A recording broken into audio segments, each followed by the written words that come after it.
Bab 251, Penobatan, 1. Penatua keempat Jakin Keng dan penatua keenam Mong Oh memimpin kelompok mereka menuju rumah klan Pedang Buju yang terletak di sisi timur kastil. Mata-mata pengawal keraton tidak banyak karena pengawal keraton diangkat melalui penyaringan yang cermat. Ayo cepat. Ya, Tuan. Ada alasan mengapa Jakin Keng dan Mong Oh bergerak begitu cepat. Beberapa waktu lalu, salah satu pengkhianat dari pengawal istana meniup peluit, namun mereka tidak yakin apa maksud sinyal tersebut. Mungkin saja para pengkhianat yang tersisa berusaha melarikan diri sehingga mereka harus bekerja cepat. Semua gerbang kastil disegel dan seluruh kastil berada dalam mode darurat, jadi mereka pikir tidak mudah bagi mereka untuk melarikan diri. Lihat. Kemudian mereka melihat asap hitam mengepul dari arah mereka berlari. Mereka juga melihat api muncul. Jakin Keng dan Mong Oh kemudian harus bekerja memadamkan api di rumah klan Pedang Buju. Padamkan apinya. Simpan isinya. Kita terlambat.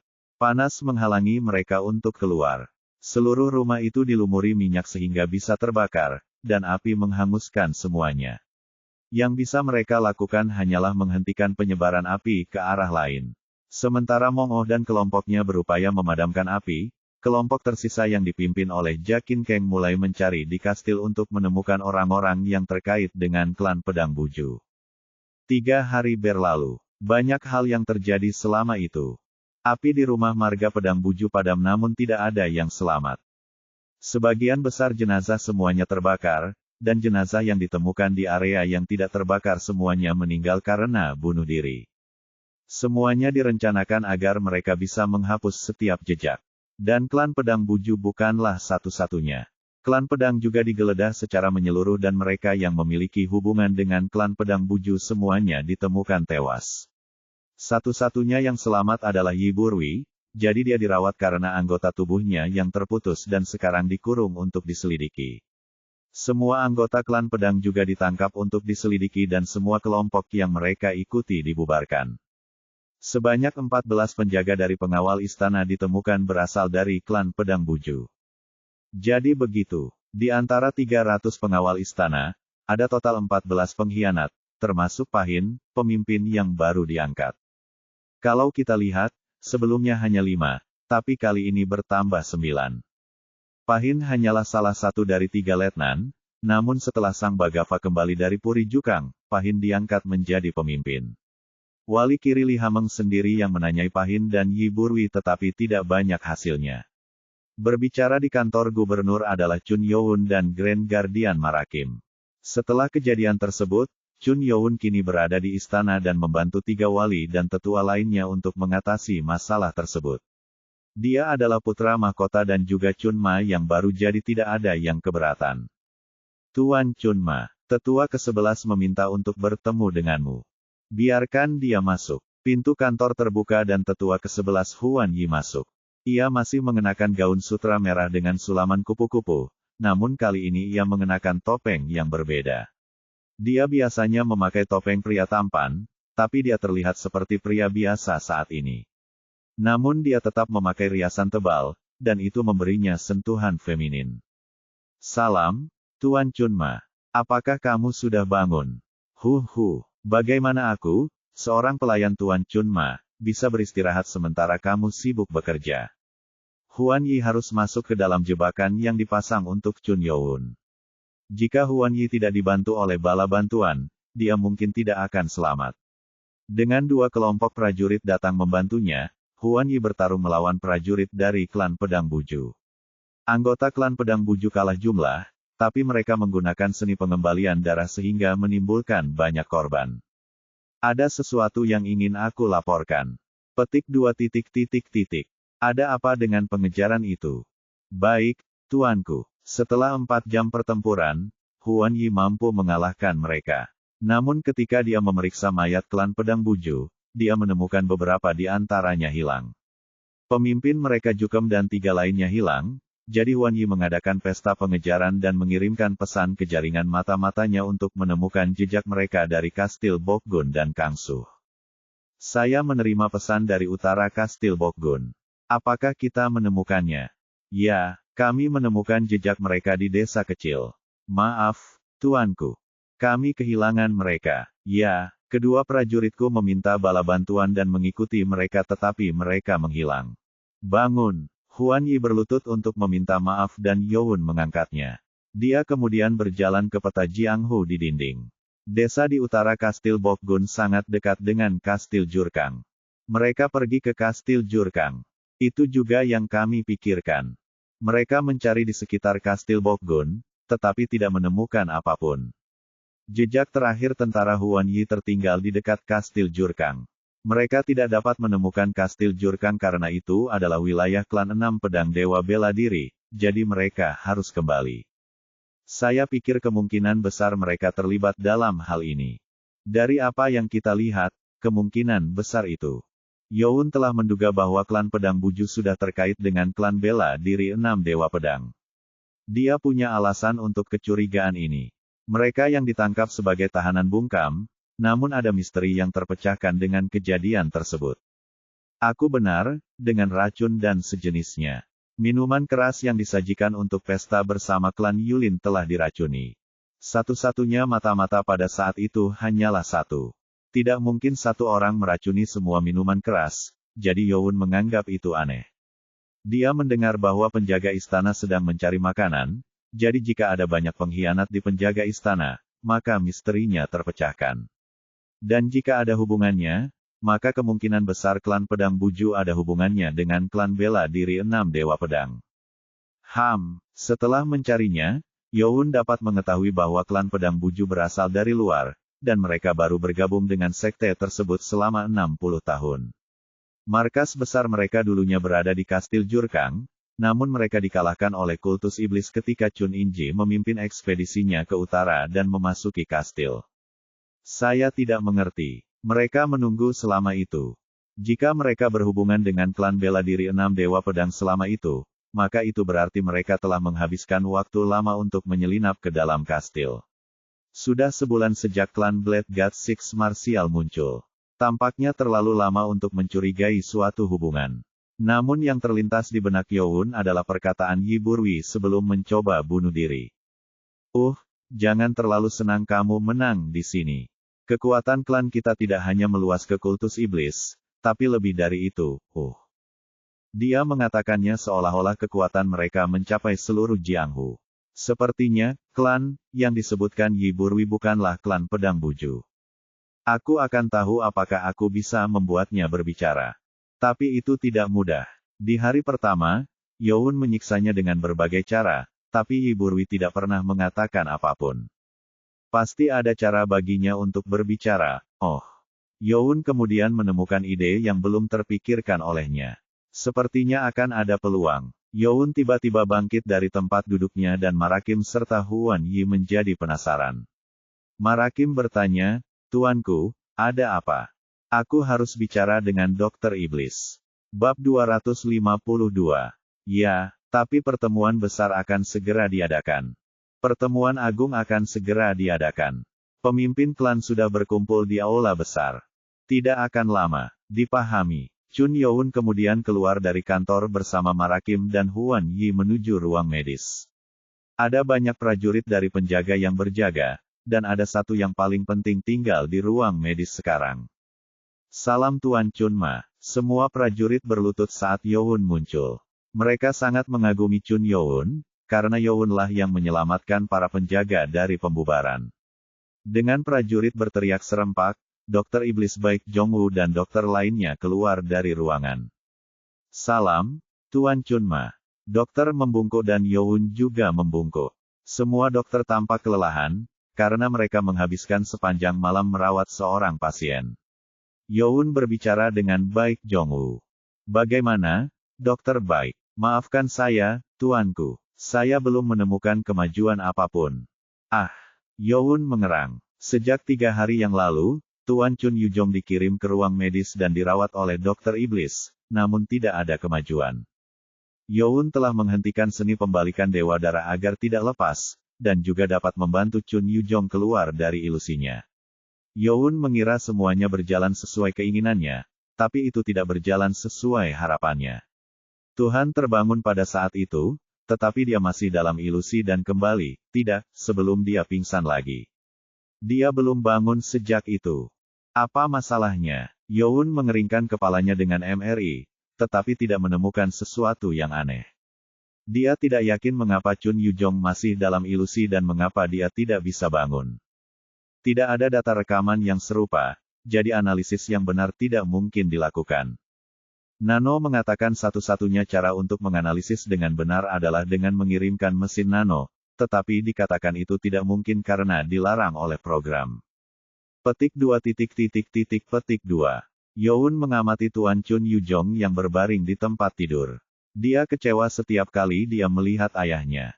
Dia ingin menanyakan kebenaran dan apa yang sebenarnya dia pikirkan, tetapi dia tidak tahu hal-hal akan menjadi seperti ini. Ilusi yang dilihat Chun Yujong pada akhirnya sebelum dia pingsan bukanlah saudaranya Chun Yujing. Huayun, kau bilang akan menungguku. Ah! Youn melihat Chun Yujong meratap dan terisak sebelum dia tiba-tiba kembali. Tidak, seolah-olah dia sedang diserang.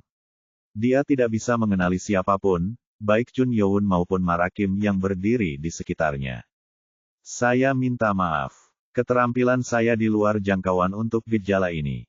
Tolong hukum saya. Dokter Iblis berbicara dengan kepala tertunduk. Dia sebenarnya adalah seorang dokter yang sangat berbakat. Hampir sama dengan dokter yang ditunjuk untuk kaisar sendiri. Jika dokter iblis tidak dapat menemukan alasan untuk keadaan ini, maka itu berarti itu di luar keadaan normal. Petik 2. Tidak apa-apa. Sangat mudah untuk melihat semua dokter mencoba yang terbaik. Yang bisa dilakukan Youn hanyalah mempercayai dokternya untuk saat ini. Youn kemudian teringat label oranye yang dimilikinya. Itu adalah tanda yang memungkinkan dia untuk bertemu dengan dokter yang saleh. Mungkin itu perlu jika dia membangunkan Tuhan.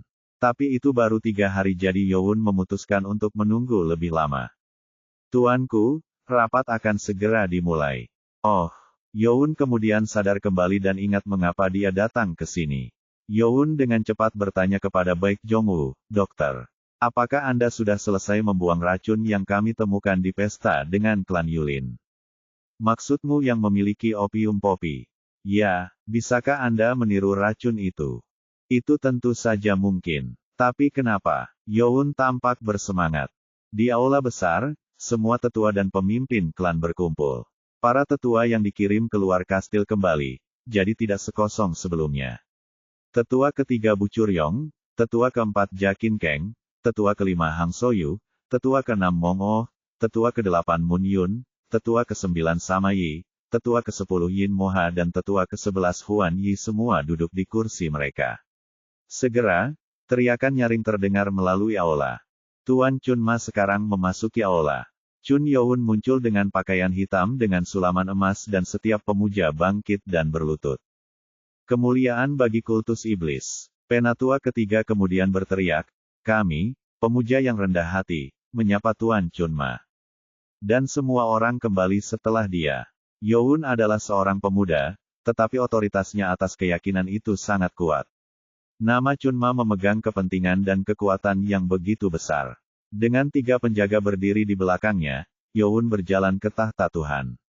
Di sebelah singgasananya ada singgasana lain yang juga sangat mewah seperti singgasana Tuhan. Itu adalah singgasana sementara untuk Chun Youn yang dibuat oleh seorang penatua. Youn terkejut menemukan singgasana yang belum pernah dilihatnya bahkan di pagi hari. Sepertinya dia ditakdirkan untuk duduk di sana, bukan di atas tahta Tuhan. Sangat mudah untuk melihat siapa yang ada di belakang ini. Mereka tidak sabar menunggu, iya. Youn menoleh ke tetua dari 3 klan. Mereka memihak Chun Youn setelah mengakui Chun Youn sebagai Chun Ma yang sebenarnya, tetapi dengan setiap bahaya yang telah diselesaikan, mereka sekarang mengungkapkan pikiran mereka. Tuhan belum mengangkatnya sebagai Tuhan yang baru, jadi dia belum bisa duduk di singgasananya. Kita harus mendapatkan sebanyak yang kita bisa sebelumnya. Jika Youn ingin duduk di singgasana, maka dia harus bertarung dengan 3 klan, seperti yang dilakukan oleh penguasa lainnya. Youn menggelengkan dan tertawa. Dia kemudian dengan ringan menyentuh tahta baru dan berjalan melewatinya untuk duduk di tahta Tuhan. Bu Curyong, Jakin Kang dan Hang Soyu mengerutkan kening. Mereka telah melaporkan hal ini kepada penjaga agung Marakim tentang perubahan baru, tetapi Chun Youn tetap duduk di singgasana Tuhan. Tuan Chunma. Tempat dudukmu. Apa? Tapi sebelum Bu Curyong bisa menyelesaikannya, singgasana di sebelah singgasana raja segera berubah menjadi debu. Itu karena Youn telah mengirimkan energi ke dalamnya saat dia menyentuhnya. Dengan Youn menghancurkan kursi baru dan duduk di kursi tuan, tetua ketiga kehilangan kata-kata. Kursi saya apa? Youn lalu mengangkat tangannya dan Marakim berteriak. Kamu boleh duduk. Kemuliaan bagi kultus iblis. Semua pemimpin klan kemudian duduk. Aduh, dia tak terbendung. Tetua ketiga marah tetapi mereka tidak bisa berkata apa-apa. Pertemuan hari ini adalah pertemuan untuk membicarakan tentang memperkuat konservasi terhadap mata-mata masa depan, dan menunjuk pemimpin baru ke tempat kosong. Semua tetua menyetujui ini tadi malam, jadi Chun Youn mengumpulkan mereka di sini. Kita akan memulai pertemuan besar. Marakim berbicara dan Bu Curyong bangkit untuk mengumumkan apa yang telah diputuskan dalam rapat tetua. Itu tentang perubahan untuk tetua saat ini. Untuk yang pertama, saat itulah Marakim dihentikan. Tunggu. Tahap ketiga, Anda dapat duduk sekarang. Apa? Sebelum melangkah lebih jauh, kita harus berdiskusi tentang upacara penobatan Tuan Chunma. Apa? Upacara pengobatan. Itu adalah sesuatu yang tidak mereka bicarakan dalam pertemuan lama. Bu Curyong dan dua tetua lainnya menjadi tercengang. Bab 253.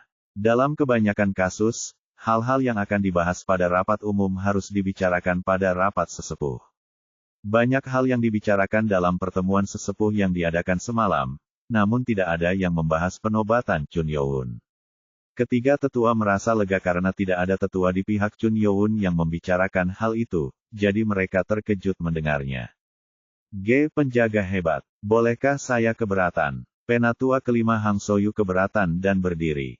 Dia kemudian melihat Great Guardian Marakim dan berbicara. Ini belum pernah dibicarakan sebelumnya. Ya, saya tidak yakin mengapa kita membicarakan masalah yang belum kita bahas pada pertemuan para tetua. Penatua keempat Jakin Keng juga berdiri untuk menambahkan komentar. Jika mereka tidak melakukan sesuatu, sepertinya upacara penobatan Chun Youn akan diputuskan.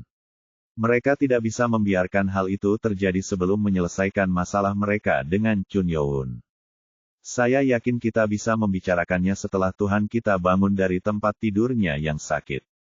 Lebih baik kita beralih ke topik berikutnya. Penatua ketiga Bu Curyong berbicara untuk menyelesaikan topik tersebut. Namun dia berbicara dengan para tetua dan pemimpin klan lainnya sehingga dia bisa mendapatkan persetujuan mereka. Jadi kita menjadi tidak berdaya seperti ini. Bu Curyong menyadari betapa lemahnya ketiga klan mereka ketika mengatakan ini. Jika sebelumnya, keenam marga tersebut tidak perlu meminta persetujuan tetua atau pimpinan marga lainnya. Mereka hanya perlu melakukannya. Tapi semuanya berbeda sekarang. Tidak seperti Chun Yujong yang menjadi master tanpa ada yang membantunya, Chun Youn telah mengembangkan kekuatannya seiring berjalannya waktu. Dan kami, 3 klan dari 6 klan hilang. Klan racun dihancurkan dan klan pedang dan bijaksana dibubarkan. Tim Chun Youn sekarang menjadi kekuatan terkuat di seluruh sekte. Jadi, kalian bertiga tidak setuju membicarakan topik ini. Grand Guardian Marakim bertanya dan ketiga tetua menoleh ke tetua ke-6 Mongo. Mereka membutuhkan setidaknya persetujuan Mongo agar mereka bisa mendapatkan setengah dari jumlah tetua yang tidak setuju dengan topik tersebut. Namun, apa yang dia lakukan? Penatua ke-6 Mongo hanya menutup matanya dan tidak melakukan kontak mata dengan mereka. Mongo mengatakan bahwa dia berpikir sangat positif untuk memihak ketiga klan tersebut hingga beberapa hari yang lalu. Tapi dia tidak lagi. Niatnya jelas di mana. Dan ada seorang yang tersenyum melihat pemandangan itu. Itu adalah tetua ke-9 Samayi. Usai pertemuan sesepuh tadi malam, Samayi menyempatkan diri untuk berbincang dengan Mongo yang telah menjadi teman lama dan berhasil membujuk Mongo untuk bergabung dengan tim Chun Youn. Itu tidak sulit karena Mongo telah memikirkannya sejak dia menyadari Chun Youn adalah Chun Ma yang baru. Brengsek, Bu Curyong menjadi murung. Ini tidak bagus. Para tetua dari 3 klan sekarang kehilangan suara. Artinya keberatan mereka akan diabaikan. Kalau begitu kita hanya bisa mempercayai pemimpin klan. 6 klan memiliki lebih dari 60% kendali atas semua klan di kultus iblis. Jika 60% dari pemimpin klan ini menentangnya, keberatan mereka akan semakin kuat. Pemimpin klan, apakah ada di antara Anda yang setuju dengan keberatan itu? Kami setuju dengan ketiga tetua. Atas pertanyaan Marakim, Jo Sang, pemimpin klan dari klan 5 Pedang Naga berbicara, dan pemimpin klan lainnya mulai setuju. Tetapi, tidak, ketiga tetua itu segera berubah murung. Semua pemimpin klan yang naik hanya berjumlah 35 orang. Mereka adalah pemimpin klan dari klan yang termasuk dalam 3 klan. Mereka tidak lagi takut pada klan kita. Jumlahnya menurun drastis dengan bubarnya klan pedang. Ada orang yang menyukai 6 marga sebelumnya meskipun bukan anggotanya, namun tidak mengikuti 6 marga lainnya. Mereka sekarang memiliki Chunma baru, seorang pemimpin yang ditakdirkan untuk diikuti. Dan setelah melihat apa yang dilakukan Chun Youn di aula besar 3 hari lalu, sebagian besar pemimpin klan kini menyukai Chun Youn. Kita tidak punya cukup suara. Dengan lebih dari 80% orang mendukung Chun Youn, penobatan akan diadakan. Penatua Chun Youn yakin mereka akan menang.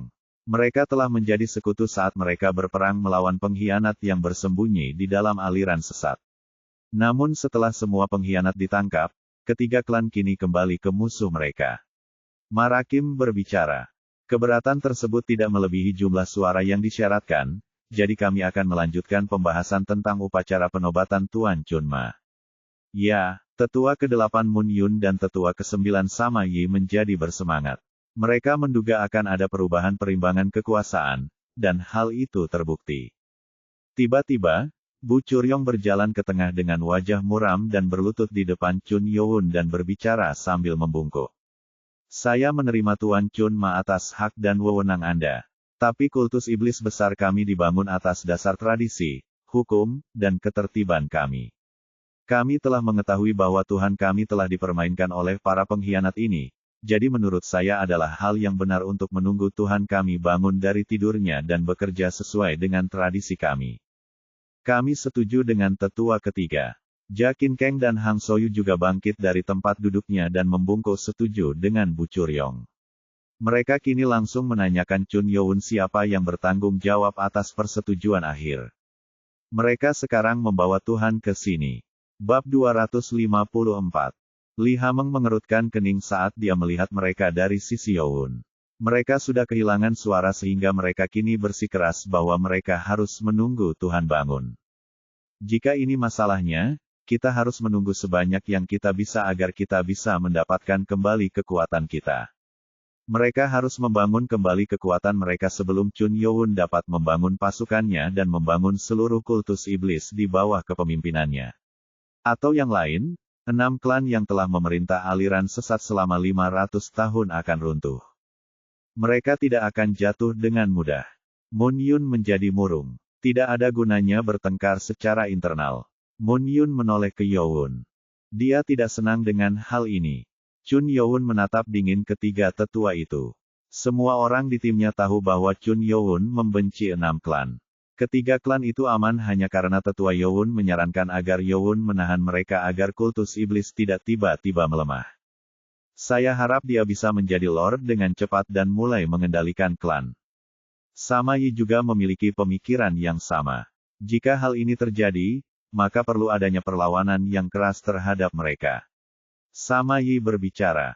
Dokter Iblis melaporkan bahwa dia tidak menemukan perbaikan apapun pada kondisimu. Saya memahami pemikiran kalian bertiga, tapi meskipun ada ancaman musuh di luar wilayah kami tidak bisa membiarkan kepemimpinan kami kosong. Jika itu masalahnya, saran saya lebih penting. Jika tabib iblis tidak dapat menyembuhkannya, maka kita harus mengundang tabib ilahi ke sini untuk menyembuhkan Tuhan dan melakukan ini sesuai dengan hukum kita. Sama Yi mengerang. 3 tetua tidak akan mundur. Tuan Chunma benar. Tindakan mereka membuktikan bahwa mereka tidak ingin kehilangan kendali. Mereka berusaha mempertahankan ketiga klan tersebut sebagai klan terkuat yang menjalankan aliran sesat tersebut. Para sesepuh kemudian bangkit dari lututnya dan Bu Churyong berbicara. Pemimpin kami saat ini tetaplah Tuhan kami. Terlepas dari masalah-masalah lain, jika kita melanjutkan penobatan tanpa mengikuti hukum kita, saya melihat tidak ada gunanya tetap berada di majelis umum. Aku akan melihat diriku keluar. Dan untuk pertemuan yang akan datang, saya tidak akan hadir sampai Tuhan bangun dari tempat tidurnya. Bu Curyong kemudian berbalik dan dua sesepuh lainnya mengikuti mereka. Dengan kepergian mereka, para pemimpin klan di bawah klan mereka menjadi skeptis, tetapi mereka segera mengikutinya. Suasana menjadi aneh. Saat mereka berjalan keluar gerbang, Bu Curyong menyeringai. Ini adalah taruhan. Jika dia dan yang lainnya dihentikan, maka dia akan mengatakan bahwa Chun Youn akan menjadi tiran yang memerintah mereka. Tidak akan ada masalah jika kita tidak menghadapi musuh, tapi dia tidak akan berani kehilangan 20% kekuatan kultus saat ini. Bu Curyong yakin rencananya akan berhasil. Bahkan jika Chun Youn membenci mereka, kemungkinan besar Youn tidak akan mengambil risiko melemahkan aliran sesat tersebut. Ini keterlaluan. Penjaga Agung Marakim mengangkat tangannya untuk memberi tanda kepada tentara dari tim penjaga agar menghentikan mereka meninggalkan aula. Biarkan mereka pergi. Kurung siku buka ... Bagus, tuanku. Dia tidak yakin apa yang dipikirkan Chun Youn, tapi itu adalah perintah. Segera, ketiga tetua dan 35 pemimpin klan meninggalkan ruangan. Chun Youn sebenarnya memiliki wewenang untuk menghentikan mereka, karena dia adalah pemimpin sementara sekaligus Chun Ma yang perkasa, tapi dia tidak melakukannya. Sementara semua orang penasaran, Youn bergumam pada Marakim. Lebih baik begini, kami dapat dengan jelas melihat siapa musuh kami. Marakim tidak bisa menjawab Youn setelah dia menggambarkan mereka sebagai musuh. Jika perang internal ini terus berlanjut, aliran sesat akan melemah. Chun Yujong dan Chun Inji terpaksa menuruti niat klan tersebut karena tidak tega membiarkan hal itu terjadi. Apa yang dipikirkan Tuan Chun Ma? Marakim menjadi khawatir. Setelah pertemuan besar, hari yang sama setelah makan malam, gazebo di belakang aula pesta istana menyala, dengan meja-meja penuh dengan berbagai hidangan dan minuman keras. Ada 3 orang. Mereka adalah Bu Curyong, Jakin Kang dan Hang Soyu. Mereka ada di sini karena undangan datang kepada mereka 1 jam yang lalu. Seorang utusan dari tim penjaga tiba di rumah klan Blade, kepada 3 tetua yang sedang mendiskusikan apa yang harus dilakukan sekarang, dan menyampaikan pesan dari Chun Youn. Itu adalah pesan singkat, tapi itulah yang mereka tunggu-tunggu. Saya akan berbicara. Chun Youn ingin mengundang mereka makan malam di gazebo belakang Hall of Peace. Rencanamu berhasil. Hang Soyu menjadi antusias dan bersorak.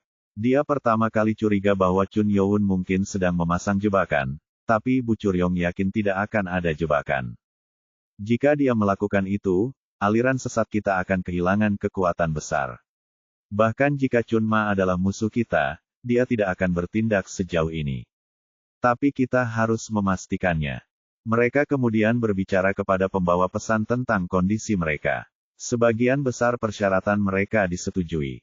Mereka diharuskan makan malam di tempat terbuka, bukan di ruangan tertutup, dan juga meminta setiap prajurit penjaga untuk menjauh saat makan malam. Jangan khawatir, kita hanya punya 1 hal lagi. Ini tentang minuman keras dan memasak. Mereka sedang dibicarakan untuk bergabung dengan tim Youn, jadi Bu Curyong yakin Youn tidak akan main-main dengan makanan, tapi mereka harus berhati-hati. Para pelayan belum mempelajari seni bela diri, jadi aku tidak bisa mengujinya. Ada cara untuk menghilangkan sebagian besar racun yang masuk ke dalam tubuh, namun banyak sekali jenis racun di dunia sehingga harus berhati-hati. Ketiga tetua kemudian tiba terlebih dahulu di tempat pertemuan untuk memeriksa apakah ada jebakan atau tentara tersembunyi, dan Chun Youn datang kemudian. Satu-satunya orang yang dia bawa ke sini adalah Great Guardian Marakim. Tidak ada tentara lain di sini, jadi mereka bahkan tidak bisa meminta Youn untuk mengirim Marakim pergi. Tuan Chun Ma, mereka berdiri dan membungkuk pada Chun Youn. Mereka tampak jauh lebih cerah dibandingkan saat berada di pertemuan besar, berpikir bahwa mereka akan mendapatkan apa yang mereka inginkan di sini. Setelah sapaan singkat, Chun Youn duduk di depan meja dan Bu Curyong berbicara lebih dulu. Merupakan suatu kehormatan besar bahwa Tuan Chun Ma mengundang kita untuk makan malam yang luar biasa. Kata-katanya kosong. Rasanya seperti dia sedang mengejek Chun Youn. Marakim menjadi tercengang dan menatap mereka dengan dingin. Baiklah, kita tidak bisa membiarkan makanan lezat kita menjadi dingin. Kenapa kita tidak makan dulu dan ngobrol? Ja Qin Kang berbicara dan Chun Youn mengangguk. Bu Curyong lalu mengambil sebotol minuman keras dari meja dan menuangkannya ke gelas Youn. Ini untuk Tuan Chun Ma kita. Mata Bu Curyong menyipit saat dia berbicara. Alasan mengapa dia menuangkannya ke gelas Youn terlebih dahulu adalah untuk melihat apakah Youn pernah bermain dengannya. Youn lalu mengambil gelas itu dan meminumnya. Bab 255. Setelah melihat Chun Youn meminum gelas tersebut, ketiga tetua itu memastikan bahwa makanannya baik-baik saja. Yang tersisa hanyalah menikmati pesta kecil ini dan membicarakan apa yang mereka inginkan. Yang pertama adalah berbicara tentang kursi penatua yang kosong dari penatua pertama. Kursi penatua dengan jumlah tinggi adalah kursi penting yang memiliki kekuatan untuk mengontrol kekuatan aliran sesat dan banyak urusannya, jadi ini penting. Dan jika kita mendapatkan kembali kekuatan dari klan pedang yang dibubarkan dan tempat kerja mereka, maka kita akan mendapatkan kembali kekuatan kita. 3 klan yang hilang adalah pengurangan kekuatan mereka. Tapi itu juga merupakan berkah tersembunyi. Mereka sekarang hanya memiliki 3 orang untuk berbagi kue. Dan tidak menutup kemungkinan juga keturunan mereka di masa depan akan berpeluang menjadi penguasa, karena kursi tersebut adalah milik klan bijaksana dan pedang selama 100 tahun terakhir. Ketiga tetua itu merasa lega dan mulai meminum minuman keras. Bu Curyong masih memeriksa apakah ada racun, tapi tidak apa-apa. Dan tak lama kemudian, para pelayan mulai menyajikan hidangan mahal. Jelas bahwa pestanya telah dipersiapkan dengan baik. Hahaha, jadi, dia mengkhawatirkan tim kita. Lihat bagaimana dia mempersiapkan segalanya. Bu Curyong mulai tersenyum saat menyadari rencananya berhasil. Dan ketika pesta dimulai, seorang juru masak membawa seekor sapi jantan yang baru saja dibunuh dan mulai mengolahnya untuk dimasak di atas api unggun. Hahaha, akan lebih baik jika kita makan malam lebih awal. Suasana mereda saat mereka menikmati makanan lezat dan minuman keras. Setelah makan enak, Nyonya Curyong berpikir inilah saat yang tepat untuk membicarakan masalah penting. Tuan Chun Ma, mengapa kita tidak membicarakan tentang... Oh, tunggu sebentar, mengapa kita tidak menikmati suguhan istimewa sebelum itu? Kelezatan. Itulah kata pertama yang diucapkan Chun Youn selama pesta. Ketiga tetua itu bingung dan Youn menunjuk ke sapi jantan yang sedang dikerjakan oleh juru masak. Ini adalah makanan yang saya makan beberapa waktu lalu. Saya dengar ini adalah makanan lezat yang terkenal di wilayah Peking. Di Peking, karena kita akan berteman satu sama lain sekarang, aku akan menyiapkannya sendiri untukmu. Kamu akan melayani kami. Ya, Youn kemudian bangkit dan berjalan menuju sapi jantan yang dipotong dan diproses. Youn berbicara kepada juru masak dan juru masak itu mundur dan mulai menyiapkan beberapa bumbu. Sementara itu, Youn mengambil pisaunya dan memotong dada banteng itu. Youn lalu meraih banteng itu dan mengeluarkan jantungnya. Seekor sapi jantan yang baru saja dibunuh masih mempunyai jantung yang sedikit berdebar dan membengkak karena kepanasan. Apa kita memakannya apa adanya? Youn lalu membawanya ke meja dan menaruhnya di piring dan memotongnya menjadi 4 bagian. Hang Soyu tidak suka makan daging mentah, jadi dia mengerutkan kening. Koki kemudian membuatkan bumbunya. Makan dengan garam memang enak, tapi kalau dimakan dengan bumbu saya, akan lebih enak. Oh, aku sudah lama tidak mencicipi ini. Sepertinya Ja Qin Kang sudah makan ini sebelumnya. Ja Qin Kang suka menyantap makanan yang spesial dan unik, jadi dia mengambilnya terlebih dahulu dan memasukkannya ke dalam bumbu lalu memakannya.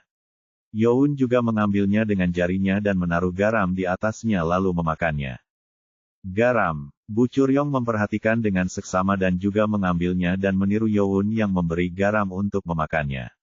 Dia pikir itu akan terlalu berdarah, tapi sebenarnya sangat enak. Enak sekali. Dia menjadi curiga ketika Chun Youn memotong jantungnya dengan tangannya sendiri, tapi sepertinya tidak ada hal aneh yang dilakukan padanya. Hang Soyu benci makan daging segar, tapi dia tidak bisa menolak tawaran yang diberikan oleh Chun Ma, jadi dia memotong sebagian kecil dengan sumpitnya dan menelannya sedikit. Itu bukan seleraku. Dia tidak menyukai bau samar darah, tapi dia tetap menunjukkan rasa hormatnya dengan memakannya. Youn kemudian menuangkan minuman keras ke gelasnya dan meminumnya sebelum dia mulai berbicara. Jadi, setelah itu selesai, kenapa kita tidak mulai bicara? Hahaha, ya, kami akan melakukannya. Itulah saat yang mereka tunggu-tunggu. Tidak yakin seberapa jauh Chun Youn akan mengambil tindakan, tapi mereka harus mendapatkan sebanyak mungkin. Bu Churyong akan mulai menyatakan kondisi mereka yang mereka putuskan di antara mereka sendiri ketika Chun Youn memulainya terlebih dahulu. Pertama, saya akan membicarakan kondisi saya. Apa? Bu Churyong terkejut dengan kejadian yang tidak terduga. Permisi, bukankah sebaiknya kita membicarakan apa yang kita masing-masing inginkan dan melihat apakah kita bisa mewujudkannya? Youn menjawab pertanyaannya dengan santai dan ketiga tetua itu bingung apa yang harus mereka lakukan. Awalnya mereka berpikir bahwa mereka akan membicarakan apa yang mereka inginkan dan melihat apa yang dapat diterima. Tapi mereka tidak mengira Chun Youn juga memiliki apa yang diinginkannya di sisinya. Itu membingungkan. Mereka bertiga saling memandang. Mereka ingin berbagi ide dengan membicarakannya melalui pesan telepati, namun mereka memiliki kecurigaan tentang sesuatu karena apa yang terjadi di rumah klan Naga Iblis, sehingga mereka tidak dapat melakukannya. Mereka curiga Chun Youn bisa mendengar pesan telepati. Bu Churying kemudian berbicara. Petik 2. Dimengerti. Anda dapat berbicara terlebih dahulu, tuanku. Dia memutuskan untuk mendengarkan, karena dia selalu bisa menolak lamaran yang tidak masuk akal. Chun Youn kemudian memulai dengan kondisinya. Pertama, saya akan menghapuskan sistem 6 marga yang selama ini menjadi tradisi pemujaan kita. Apa? Ketiga tetua itu menjawab serempak karena terkejut. Awalnya mereka berharap Youn akan meminta mereka untuk bergabung dengan timnya dan mendukungnya, tapi ini benar-benar di luar dugaan mereka. Nyonya Churyong kemudian mengangkat masalah tersebut untuk mengajukan keberatan. Tuan Chunma, aku belum selesai. Chun Youn memperingatkan, dan Bu Churyong berhenti dan hanya melotot sejenak sebelum dia menjawab. Wah, oke, kami akan mendengarkan. Kedua, saya akan mengubah cara penunjukan para tetua. Kami sekarang akan mulai mengurutkan para tetua berdasarkan kekuatan untuk mengikuti tradisi sekte kami yang paling menghargai kekuatan. Apa? Hang Soyu tertegun dan meludah. Jika apa yang dikatakan Chun Youn bisa dianggap enteng, maka dia memiliki kesempatan untuk diturunkan menjadi tetua terendah karena dia kehilangan lengannya. Ketiga, semua klan akan dibubarkan, dan keluarga hanya akan dapat memiliki kekuatan militer kecil. Semua kekuatan militer lainnya akan diserap dan akan dikendalikan oleh aliran sesat itu sendiri. Bab 256. Tiga tetua mengira syarat pertama dan kedua tidak masuk akal, tetapi mereka terus mendengarkan karena mereka selalu bisa menolaknya nanti. Mereka juga menunggu saat berada di depan otoritas Chunma. Tetapi ketika mereka mendengar syarat ketiga, mereka tidak dapat menahan diri lebih lama lagi. Dan keempat, sebelum Youn bisa melanjutkan ke yang keempat, Bu Churyong menggebrak meja. Pada saat yang sama, penjaga agung Marakim mencabut pedangnya dan membatasi leher Bu Churyong. Bu Churyong tidak peduli dan menyoroti Chun Youn. Tuan Chunma, apa artinya ini? Petik 2. Aku berbicara tentang persyaratanku agar kita bisa menjadi sekutu. Sekutu. Bicara, ini terdengar seperti kamu hanya ingin menjadi musuh kami. Mereka tidak mendengar syarat keempat, tetapi syarat ketiga sudah cukup untuk mengambil semua kekuatan yang dimiliki klan ketiga.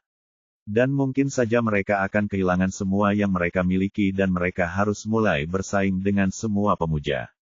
Youn kemudian berbicara dengan Bu Churyong. Aku sudah menyiapkan pesta ini agar aku tidak menjadi musuhmu. Pesta ini. Kondisi Anda hanya terdengar seperti Anda benar-benar ingin kami membelakangi Anda. Hang Soyu berteriak dengan marah. Marakim mendekatkan mereka dengan pedangnya, tapi dia tidak takut. Ada semua kekuatan dari tiga klan menunggu tepat di luar halaman. Jika terjadi sesuatu pada mereka, mereka diperintahkan untuk masuk melalui dinding. Ini sudah diberitahukan kepada Chun Youn sebelum mereka mengatur makan malam ini. Mereka mengira Chun Youn akan berbicara secara damai saat dia menerima semua kondisi ini. Wah, Bu Churyong menurunkan amarahnya dan berbicara dengan dingin kepada Youn. Tuan Chunma, kekuatan kita adalah 1/5 dari seluruh kekuatan kultus. Apakah Anda pikir Anda bisa melawan klan Blade God Six Martial, dan kekuatan keadilan dan kejahatan setelah kehilangan kekuatan sebanyak itu? Suaranya tenang, tapi isinya hampir merupakan ancaman. Bu Churyong mengancam Youn bahwa jika dia tidak menerima persyaratan mereka, mereka akan keluar dari kriteria. Anda telah membuat kesalahan. Beraninya kau membuat kami marah. Bu Churyong berpikir dia harus mengambil kesempatan ini untuk menekan Youn. Dan saat mereka bertiga menyorotkan Youn dengan menggandakan yang sama, Youn menghela napas. Wah, sulit mencoba berbicara baik kepada Anda bajingan. Apa? 3 dari mereka mengerutkan kening karena perubahan nada yang tiba-tiba. Chun Youn tidak terdengar ramah lagi dan matanya menjadi dingin. Youn kemudian melihat mereka dan memesan. Berlutut. Penatua ketiga menjadi tercengang atas perintah yang tiba-tiba dan mencoba menolak. Ark, kiyah. Aduh. Tetua ketiga itu segera diliputi rasa sakit yang memilukan yang membuat mereka menggeliat kesakitan. Mereka tidak yakin apa yang sedang terjadi, tetapi sepertinya ada sesuatu yang menyerang hati mereka. Mereka dengan panik mencoba membangkitkan energi internal mereka untuk bertahan. Aduh, kakak Ark, perutku. Mereka juga merasakan sakit yang sama datang dari bawah perut mereka dan tidak bisa menggunakan energi internal mereka. Sedikit penggunaan energi internal membawa rasa sakit ke tubuh mereka. Rasanya seperti tubuh mereka dimakan dari dalam. Itu bahkan lebih menyakitkan daripada menerima kerusakan internal. Ark, apa yang terjadi? Kami sudah memeriksanya. Mereka terkejut. Mereka memeriksa bahwa tidak ada makanan atau minuman keras yang mengandung racun dan mereka hanya makan apa yang dimakan Chun Youn. Mereka tidak tahu apa yang sedang terjadi. Ku bilang, berlutut, Youn memerintahkan mereka lagi. Mereka ingin menahan rasa sakit dan berusaha mempertahankan harga diri mereka. Namun mereka tidak tahan menahan rasa sakit yang mengerikan yang datang ke hati dan energi internal mereka. 3 tetua sedih. Dan ketika mereka melakukannya, rasa sakit itu menghilang secara ajaib. Bu Churyong memerah karena marah dan berteriak. Apa yang telah kamu lakukan pada kami? Youn lalu tersenyum. Aku telah melakukan hal-hal kotor yang cocok untukmu bajingan kotor. Apa yang kamu bicarakan? Itu parasit beracun. Petik 2 tanda tanya tanda seru petik 2. Tetua ketiga sangat terkejut hingga mata mereka bergetar. Mereka telah mendengar tentang ini sebelumnya. Parasit racun adalah sesuatu yang bersembunyi di dalam tubuh sampai terbangun dan menyerang inangnya. Tapi mereka semua adalah prajurit ahli yang unggul yang bisa merasakan racun apapun yang masuk ke tubuh mereka dan mengirimkannya. Itu tidak mungkin. Bagaimana kabarmu? Saat ketiganya kaget, Marakim teringat kejadian 2 hari lalu. Apakah kamu mengatakan kamu akan menghilangkan parasit racunku? Aku tidak melihat alasan untuk memilikinya di dalam dirimu lagi. Youn memutuskan untuk mengeluarkan parasit racun dari tubuh Marakim. Parasit racun diturunkan ke dalam Great Guardians dan hanya dihilangkan ketika tuan rumah mati. Satu-satunya cara lain untuk menghapusnya adalah meminta seseorang dengan ki dari Sky Demon yang diperintahkannya. Marakim telah melihat bagaimana reaktan itu terlihat, tetapi dia belum pernah melihat racun parasit dengan matanya, jadi dia terkejut ketika melihatnya keluar dari tubuhnya. Bukan hanya beberapa, tapi ratusan cacing kecil.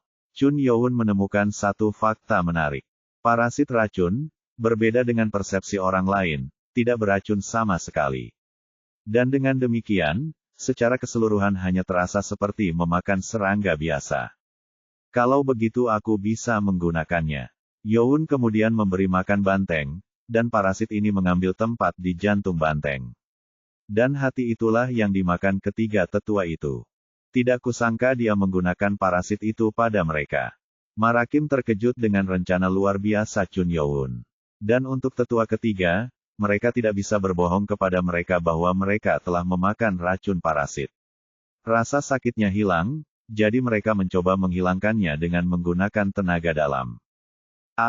Rasa sakit yang mengerikan kembali dan mengirim mereka kembali berputar-putar di tanah. Dan ketika mereka melihat Jakin Keng hampir mati karena kesakitan, kedua tetua lainnya bahkan tidak berani mencoba. Parasit racun itu diciptakan oleh pendeta Chunma. Itu hanya dikendalikan oleh Ki dari Sky Demon. Upaya Anda untuk menghapusnya sia-sia. Ayah Chunma menciptakannya. Jika Anda tidak mematuhi saya atau mengancam saya dengan cara apapun, itu akan aktif. Tidak. Mereka bahkan tidak bisa berpikir jernih tentang apa yang harus mereka lakukan. Youn memperingatkan mereka bahwa jika mereka tidak patuh, itu berarti kematian yang menyakitkan. Kami terjebak. Bu Curyong mengira dia sudah siap, tapi Youn telah menangkapnya. Dengan ini, mereka harus mengikuti Youn agar mereka bisa hidup. Dan kepada tetua ketiga, Youn berbicara seolah dia mengingat sesuatu. Benar, saya lupa tentang yang keempat. Keempat, aku butuh hadiah darimu karena membiarkanmu bergabung dengan pasukanku. Hadiah. Penatua ketiga menjadi khawatir dan Youn tersenyum. Saya membutuhkan lengan kanan dari setiap istri Tuhan. Oh, ini untuk hubungan persahabatan kita tentunya. Aku ingin kau melakukannya sendiri. Petik 2 tanda tanya tanda seru petik 2. Dan mereka semua menjadi pucat karena permintaan buruk Youn. Bab 257. Chun Youn sedang duduk di kursinya, ditempatkan di depan meja di dalam kantor tuan. Di atas meja, ada 2 lengan kanan yang diberi obat kuat untuk pengawetan. Ini adalah lengan lemah para wanita yang dipotong tadi malam. Satu datang dari klan Blade dan satu lagi dari klan Nafsu 2 hari lalu. Maaf, tapi Lady Ja sudah meninggal. Lady Ja dari klan Loyal sudah meninggal, jadi tetua keempat Jakin Keng sayangnya tidak dapat memotong lengan anggota keluarganya. Youn mengerutkan kening saat dia melihat lengan ini. Jadi, mereka lebih menghargai hidup mereka. Youn berharap para tetua ini, yang merupakan pemimpin tertinggi sekte, akan menjunjung tinggi keluarga dan harga diri mereka dan menentang permintaan konyol Youn. Tetapi para pemimpin ini menunjukkan keserakahan mereka akan kekuasaan. Mereka akan melampaui batas demi keselamatan mereka sendiri. Menjijikkan dan pahit melihat ini sebagai kultus yang dipimpin oleh orang-orang seperti ini. Mereka beruntung bisa hidup sekarang. Youn masih ingin memusnahkan 3 klan yang tersisa jika dia bisa. Tetapi dengan musuh yang mengintai, terlalu berbahaya untuk memotong potongan-potongan busuk dari kultus yang mungkin melemahkan kekuatan kultus itu. Apa yang harus kita lakukan sekarang? 5 hari yang lalu, Youn mengumpulkan setiap anggotanya untuk membicarakan situasinya. Itu untuk berbicara tentang bagaimana menangani 6 klan. 3 klan dibubarkan, dan ada 3 klan yang tersisa. Chun Youn ditetapkan untuk membalaskan dendam mereka terlebih dahulu, tetapi dengan 2 insiden kastil kultus diserang oleh pasukan luar, dia tidak dapat mengabaikan kemungkinan kultus melemah. Pendapat itu terbagi 3-7. Lebih baik kita singkirkan potensi ancaman dan perbaiki kultus kita sekarang. Kita hanya akan terseret oleh mereka. Mereka yang ingin memusnahkan ketiga klan tersebut mengatakan bahwa berbahaya untuk mempertahankan mereka karena dapat menimbulkan potensi ancaman. Tapi pendapat ini hanya 30% dari semua anggota. Itu adalah 70% dari mereka, meskipun mereka tahu bagaimana klan ini merusak kultus dan menyeret pertumbuhan kultus ke bawah, yang mengatakan mereka harus mempertahankan klan ini. Jika kita tidak terancam oleh musuh, kita bisa menyingkirkan mereka. Tapi sekarang bukan waktunya. Ada banyak klan yang berafiliasi dengan klan ini. Jika kita ingin menyingkirkan mereka semua, kita akan menderita. Saya berbagi ide yang sama. Dan 3 prajurit tingkat master yang unggul tidak berarti apa-apa. Kami sudah kehilangan 4 prajurit tingkat master superior kami. Jika kita kehilangan ketiganya di atas itu, kita mungkin akan kesulitan melawan musuh di masa depan. Mereka yang menentang khawatir tentang kultus yang melemah. Kedua belah pihak memiliki alasan yang masuk akal. Memiliki 3 klan tetap di kapal akan berarti potensi bahaya di masa depan, dan jika mereka disingkirkan, maka ada potensi kultus yang melemah. Youn memikirkan secara mendalam bagaimana menghadapi ketiga klan tersebut, dan juga untuk tidak melemahkan kultus tersebut. Jawabannya adalah racun parasit. Youn memutuskan untuk menggunakan racun untuk mengendalikan ketiga klan dan mengubah seluruh sistem kultus sehingga kekuatan klan akan dialihkan. Jika ini berhasil, maka itu akan memungkinkan Youn menggunakan 20% dari kekuatannya. Dan Youn juga bisa mengirim ketiga tetua ini ke garis depan dalam pertempuran. Semua anggota Youn setuju dengan rencananya. Apakah Tuan sebelumnya memiliki masalah yang sama? Itu adalah kebenaran pahit bahwa Youn yang sekarang memiliki kekuasaan tertinggi atas kultus tidak dapat membalaskan dendam musuhnya seperti yang dia inginkan. Dia ingin mencapai mimpinya, tetapi kenyataan itu keras. Dia harus mengkompensasi apa yang dia bisa. Jika aku tidak bisa menyingkirkan musuh karena kehilangan kekuatan, maka aku akan membuat kultus kita menjadi cukup kuat jadi aku tidak perlu peduli dengan kehilangan kekuatan itu. Ini adalah jawaban terakhir yang akhirnya Youn dapatkan. Untuk saat ini, dia memutuskan untuk menggunakan ketiga tetua ini untuk melawan musuh dari luar dan ketika kultus menjadi cukup kuat sehingga Youn tidak lagi membutuhkan ketiga tetua ini. Kalau begitu aku akan membunuh mereka. Itu tidak akan lama sebelum itu terjadi. Langkah pertama yang diperlukan adalah melatih prajurit baru di dalam kultus. Itu perlu untuk membuat prajurit seperti 6 pedang, atau prajurit peringkat master yang sudah berbakat dalam seni bela diri untuk menjadi prajurit tingkat master yang unggul. Saat Youn memikirkan rencana masa depannya, seseorang mengetuk pintu kantor. Tuan Chunma, sudah waktunya bagimu untuk berpakaian. Itu adalah penjaga agung Marakim. Oh, apakah sudah waktunya? Youn lalu bangkit dari kursinya. Hari musim dingin, di sore hari. Matahari tinggi di langit, tanpa awan tunggal di langit biru cerah. Itu adalah hari yang baik untuk acara besar. Ada banyak pemuja yang berkumpul di halaman depan istana raja. Kerumunan ini terdiri dari hampir setiap cultis yang ada di Kastil Demonic Cult, dan mereka berkumpul di sini karena pengumuman yang dibuat beberapa hari yang lalu. Saat itu baru sore, tetapi ada api yang dinyalakan dengan obor di mana-mana. Ini adalah tradisi pemujaan, yang menganggap dewa iblis dan apinya sebagai yang paling suci.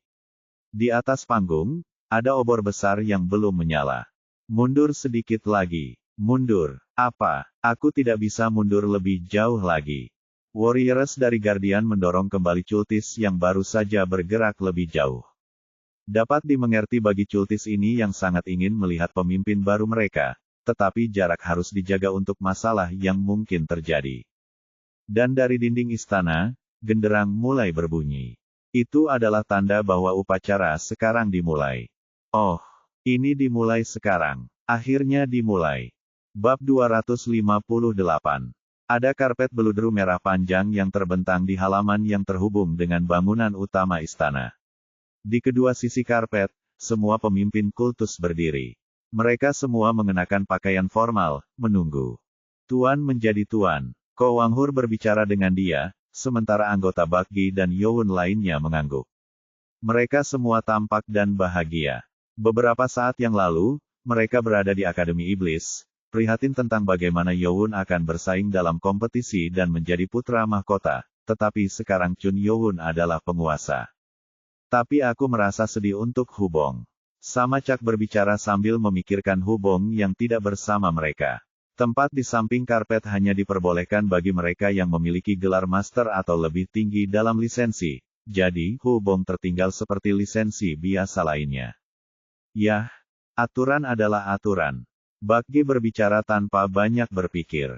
Hubong tidak bisa berdiri di samping mereka dengan pakaian pemimpin regu biru di antara mereka. Pakaian formal sekuler memiliki warna yang berbeda-beda tergantung pada pangkatnya. Tetua memakai warna ungu, dan jajaran master memakai warna merah. Hubong ingin melihat master menjadi lord di tempat terdekat. Aku merasa tidak enak untuknya. Loyalitas Hubong berada di puncak di antara semua anggota. Dia bersemangat untuk penobatan Youn, tetapi dia tertekan ketika mendengar bahwa semua prajurit di bawah pangkat pemimpin pasukan atau lebih rendah harus tetap berada di luar halaman untuk menonton dari jauh. Ya, tapi tidakkah orang itu terlihat familiar? Munku yang terlihat jauh lebih cantik dengan pakaian formal merahnya menunjuk ke suatu tempat saat dia berbicara. Dia menunjuk ke arah panggung di dekat bangunan utama di mana seorang pria yang terlihat familiar sedang berdiri di dekat obor di atas panggung.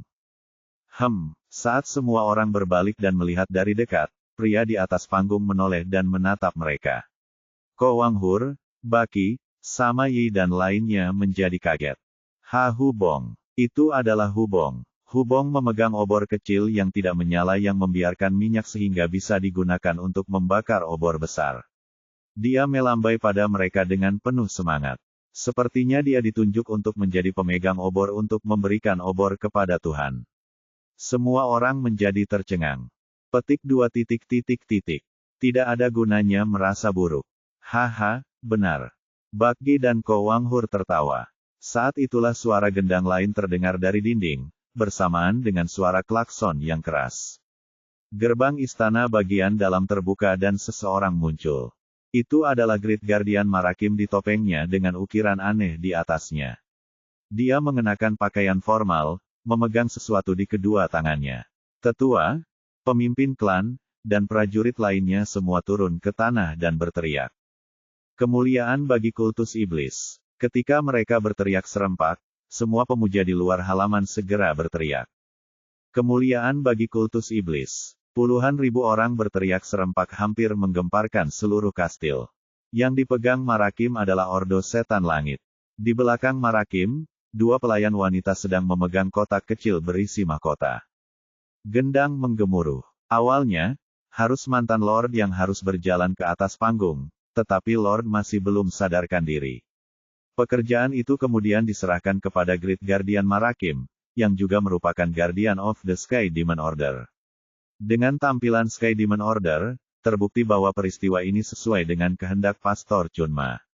Marakim naik ke atas panggung dan mengangkat Sky Demon Order setinggi-tingginya dan berteriak.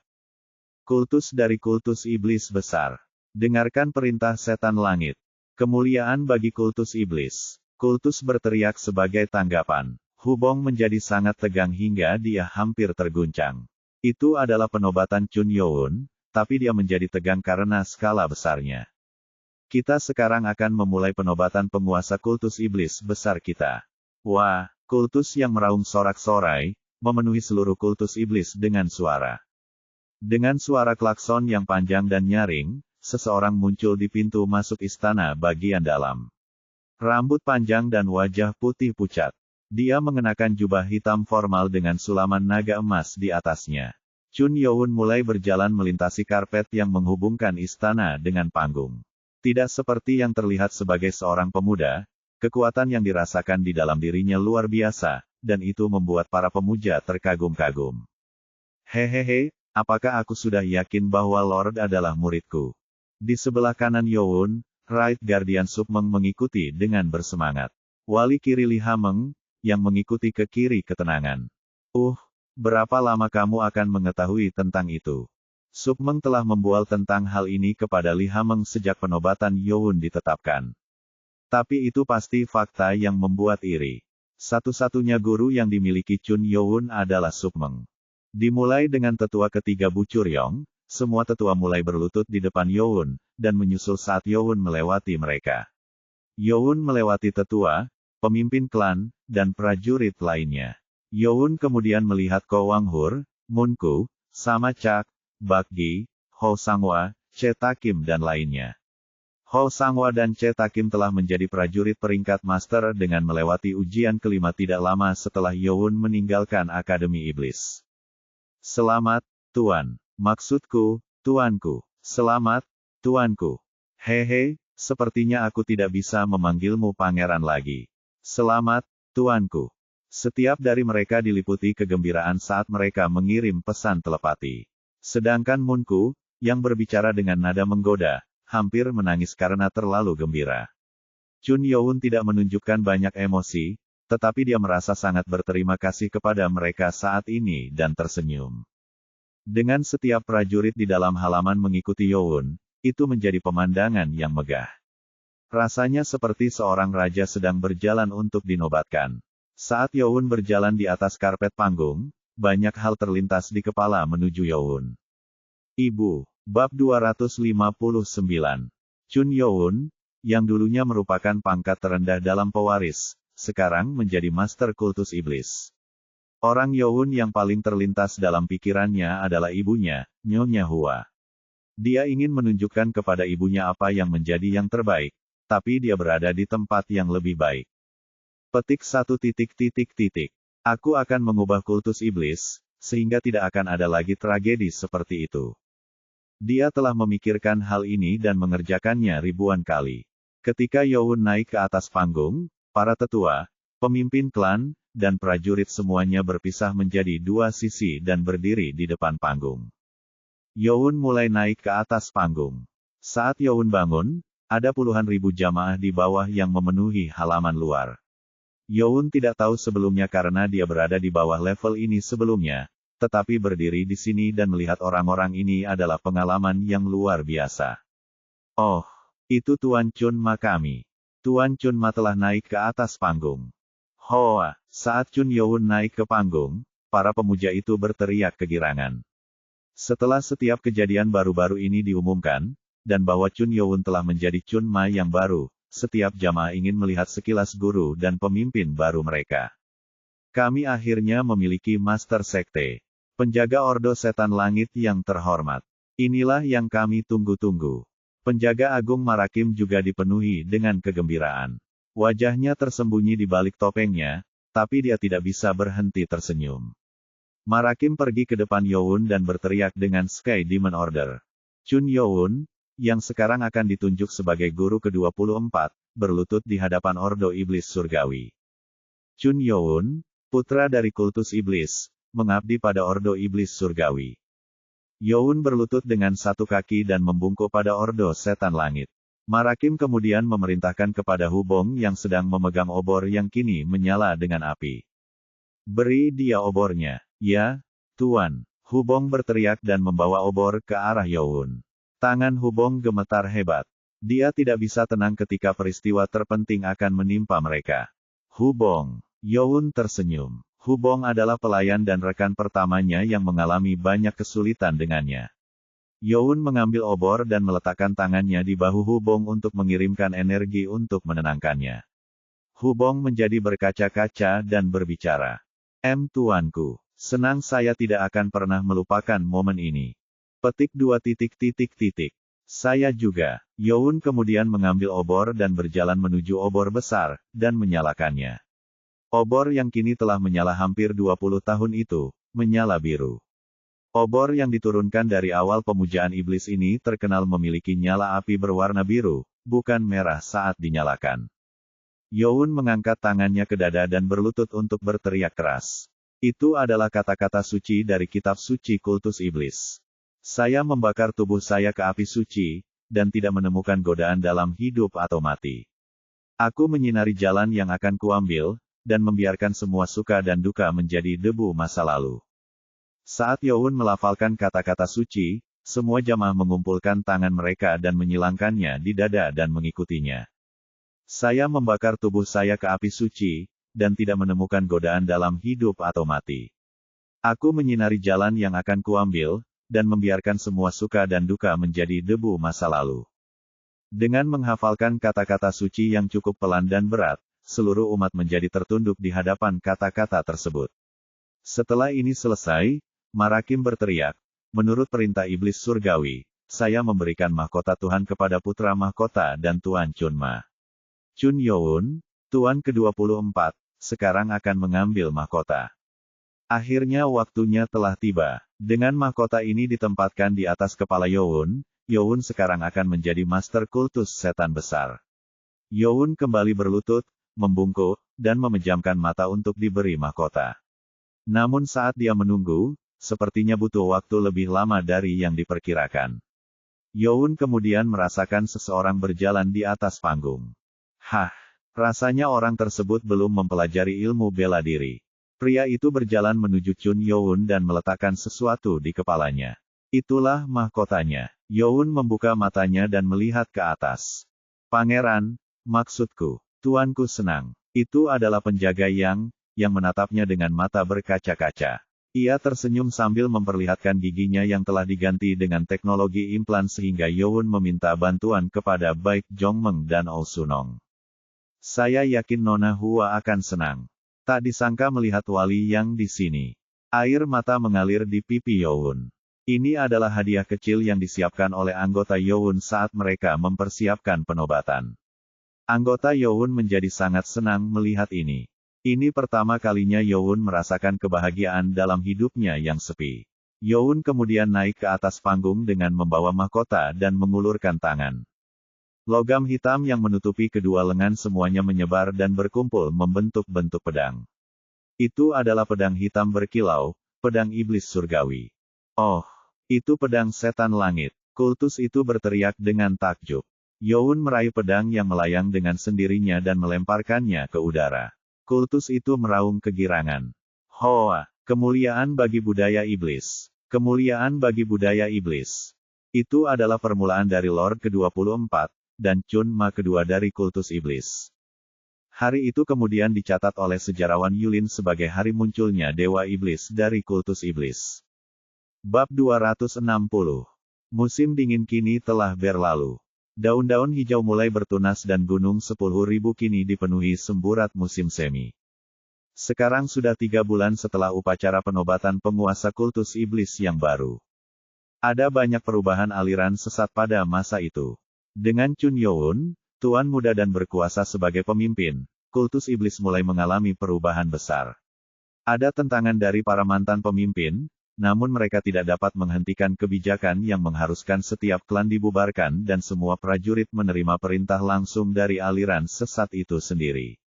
Bukan ide yang baik bagi klan yang kuat untuk memiliki kekuatan mereka sendiri, tapi ini agar setiap pemuja memiliki kekuatan yang sama. Kami menghargai yang kuat. Aku akan memperbaikinya. Chun Youn mengumumkan hal ini, dan sekarang semua prajurit dan mantan pemimpin klan diberikan kelompok prajurit untuk dipimpin tergantung pada kekuatan mereka. Hal ini memberikan peluang bagi klan yang lebih lemah, dan alasan bagi pemimpin klan yang lebih kuat untuk berlatih lebih keras. Sesepuh tidak terkecuali, dan ini tidak berhenti pada klan saja. Perubahan juga terjadi pada jajaran senior. Setelah 2 bulan upacara penobatan, diadakan kompetisi untuk memilih sesepuh baru. Ini untuk mencari tetua baru dan juga mengubah level saat ini. Persyaratan minimum untuk berkompetisi dalam kompetisi ini adalah akhir dari level Supermaster.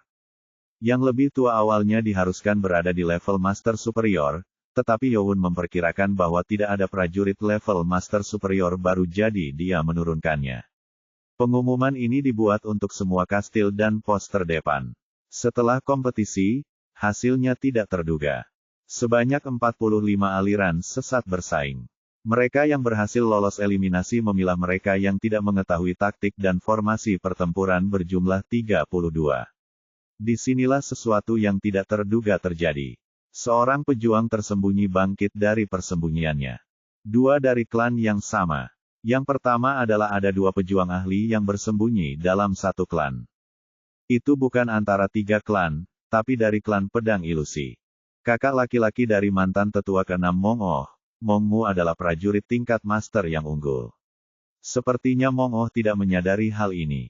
Mong Mu dianggap sebagai pejuang berbakat sejak masa-masanya di Akademi Iblis, dan dikirim ke front barat di mana perang sering kali berkecamuk selama 5 tahun. Di sanalah dia bertahan melalui pertempuran nyata dan menemukan pemahaman. Pejuang kuat tersembunyi lainnya di pos terdepan pemuja iblis. Danwa, dia adalah pemimpin pos terdepan timur laut Kastil Honam. Dia berasal dari kastil kami, tapi dia menyukai perang dan mengajukan diri untuk ditempatkan di sana. Dia telah menjabat selama 10 tahun sekarang. Ia juga seorang prajurit ahli yang unggul. Permohonannya menyatakan bahwa ia telah ditunjuk sebagai prajurit ahli yang unggul. Tapi kenapa dia kembali? Dia bilang dia tertarik dengan klan bela diri 6 Dewa Pedang. Diceritakan bahwa dia sekarang tidak tertarik dengan posisinya, di mana perang antar klan Yulin terhenti karena aliansi tersebut. Dan yang ketiga dan terakhir adalah seorang bernama Su Deng. Dia tidak menjadi sukarelawan, dan direkomendasikan oleh Marakim. Dia adalah penjahat yang diasingkan. Dia diasingkan selama 15 tahun. Ya, kebanyakan orang tua mengenalnya. Dikatakan bahwa klan Su Deng, yang bertugas mencatat semua hal dalam aliran sesat, menjadi marah pada klan bijaksana karena mengganggu pekerjaan mereka, dan menyergap mereka. Aku suka itu. Ya, tapi penyergapan mereka gagal. Sayangnya, ada mata-mata yang tersembunyi di klan mereka dan mata-mata tersebut membocorkan rencana penyergapan kepada klan bijaksana, dan Mu Jinwon, yang tidak ingin menghadapinya sendiri, melaporkannya ke istana raja. Su Deng termasuk di antara prajurit tingkat master yang unggul pada waktu itu. Mereka percaya bahwa dia pasti akan menjadi penguasa masa depan. Su Deng, yang setia pada aliran sesat, menyerah saat tentara dari penjaga datang untuk menangkap mereka. Keenam klan tersebut memaksa Su Deng dan klannya untuk dieksekusi, namun Chun Yujong menyuruhnya pergi. Tuan Chun Yujong menyuruhnya pergi agar dia bisa dibawa kembali nanti untuk digunakan sebagai pedang melawan 6 klan. Chun Youn menjadi penasaran dan memerintahkan Marakim untuk membawa kembali Su Deng dari pengasingannya. Youn sudah menyukainya karena dia menyukai 6 klan. Su Deng kemudian kembali ke istana setelah 15 tahun. Dan begitu saja, diadakan kompetisi untuk mengangkat sesepuh, mengubah seluruh jajaran sesepuh dari atas ke bawah. Mantan tetua ketiga Bu Curyong berpikir bahwa tidak ada yang lebih kuat darinya, sekarang pemimpin klan bijaksana dan pedang telah pergi, tetapi dia gagal memperpanjang putaran kedua dan tertinggal di level yang lebih rendah. Oh, dan hasil akhirnya tidak seperti yang diharapkan Youn atau Marakim. Tempat penatua pertama diberikan kepada Su Deng. Dia telah berlatih keras selama 15 tahun pengasingannya, dan telah mencapai tahap akhir dari tingkat prajurit tingkat master superior dan mengalahkan Yin Moha, yang dilatih dalam 24 pedang iblis. Dan akhirnya, para penatua kini dilantik berdasarkan wewenang.